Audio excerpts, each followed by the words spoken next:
I must say that at age 34, I have not lost my love of the Japanese language.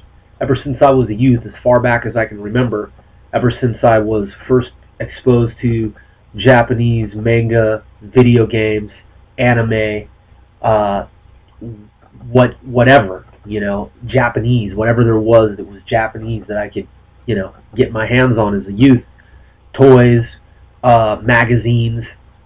I've always been fascinated with Japanese and Asian culture, and then later I went on to study the Korean language as well. So I've studied both Japanese and Korean. In high school, I studied Japanese. It was the only Asian language that was offered at the time, and I, during my first couple of years of college, lived with a Japanese international group of students, or a group of international students from Japan, and I learned a lot about Japanese culture and some of the language during that time. In college, I didn't take Japanese. I actually took Korean because in high school, like I said, I had studied Japanese, and I always had Japanese, friends as a youth. So I felt that it was only right that I also learned Korean when I had the opportunity. So the opportunity came along in college, and I thought to myself, okay, well, I've already studied some Japanese, so now it's time for me to study Korean. And after having studied Korean for many years now, I find that both languages are fun to know, in terms of or to study, and to try to learn even more about.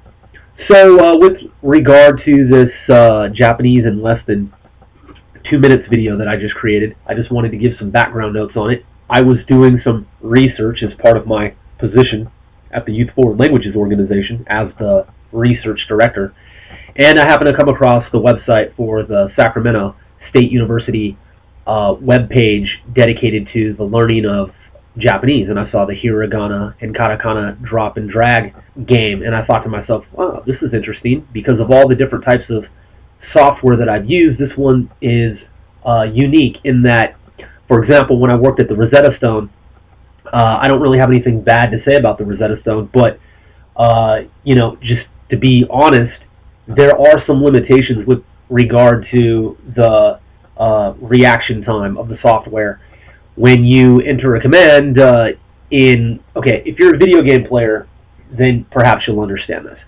If you play Mortal Kombat, the very first generations of Mortal Kombat, you enter a command and then your character does whatever it's supposed to do. In Street Fighter, the first generations of the game, your character does what you do in real time. That's why I was always sorry, for people out there that are Mortal Kombat fans versus Street Fighter. I've always been a Street Fighter fan.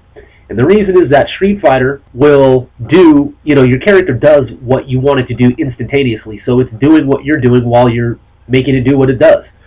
So your actions are in real time. There's better reaction time on part of the character. And, some software programs for foreign languages are slow. They're just, that's, one of the limitations of software, even in the 21st century, is when you're playing these different puzzle games to learn foreign languages, sometimes the computer takes a while to process the information because it's, that's just the way software has been designed. But this drag and drop program from Sacramento State University is fun. It's wonderful, man. It's a neat tool. And again, I came across it and I thought, wow, let me try this. And I tried it and I thought, man, this is what I've been looking for a long time for my students, and for anyone who I can recommend that tool to, if someone is interested in learning Japanese, because really all a person needs is a good like a phrase book and a textbook to accompany that, if you can get a cheap one for under $30, and then some software to go with that, and access to the web is even more helpful. So I picked up this Japanese for Busy People #2, and I actually got it on sale. The sticker price on the back is 3,500 yen, $22.95 in the U.S. And I won't tell you what I got it for, but it was basically a steal. Okay, well, I got it for $1, brand new. I won't go into that story, but yeah, it was an amazing find. And so I got this book, this Japanese for Busy People, that I'd actually seen for a number of years and had always wanted to purchase, and thought to myself that, you know, hey, at some point I'm actually going to buy that book. And then lo and behold, I found it in a bargain sale. No one had used it, and it was brand new. I got it for $1. If you just Google Japanese for Busy People, you'll see the subtitle, New, Unique Approach to Effective Japanese Communication, or rather, New, Unique Approach to Effective Daily Communication in Japanese. And it's by the Association for Japanese Language Teaching. I have the second in the book series.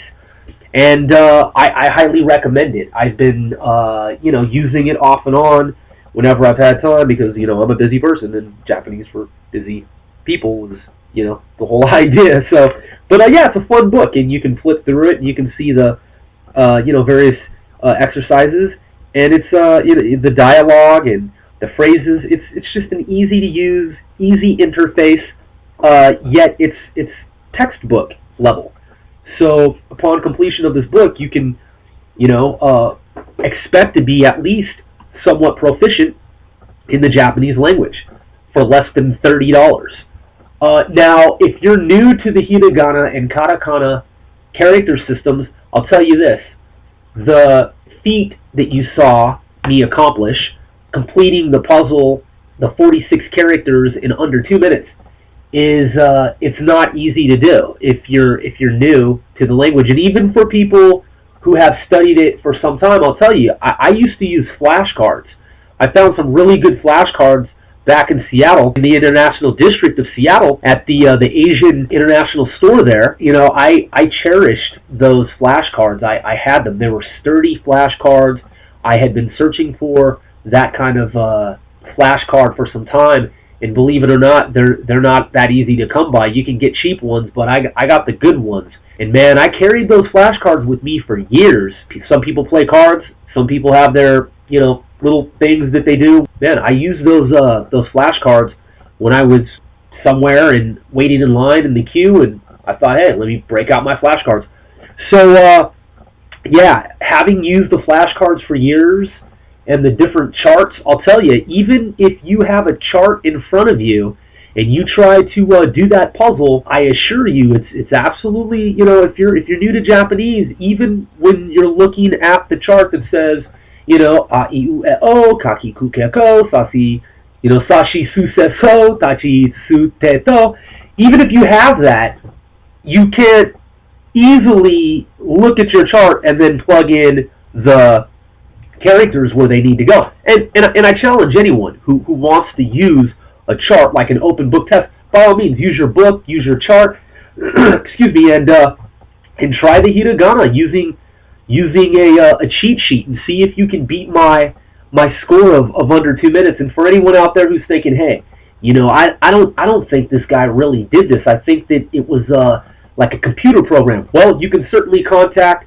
the web host there at Sacramento State University, and they will tell you that there is no automated screen, there is no play-by-play, there is no recorded video of theirs that does the puzzle for you. I did that puzzle. I completed the puzzle rather, and didn't cheat. I challenge any expert out there who thinks that it's a cheat to investigate the matter. You can see the time, the clock is rolling, and it's a real bona fide certified completion. So at any rate, there you have it, Japanese in under 2 minutes. Have fun. Let me know. Send some feedback.